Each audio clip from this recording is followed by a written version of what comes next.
আপনার স্বপ্নের আবাসন তৈরির কাজ শুরু হোক একটি সুন্দর ডিজাইন তৈরির মধ্য দিয়ে। একটি ডিজাইন আপনার আবাসনকে আরও সুন্দর ও নান্দনিক করে তুলবে।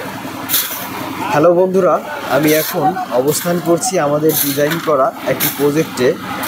আজকে আমাদের এই প্রজেক্টের দ্বিতীয় তলার ছাদ ঢালাইয়ের কাজ চলতেছে। এটা আমাদের একটা 3 তলা আবাসিক ভবন। তো চলেন যে আমাদের প্রজেক্টের বর্তমান অবস্থাটা ঘুরে দেখা যাক।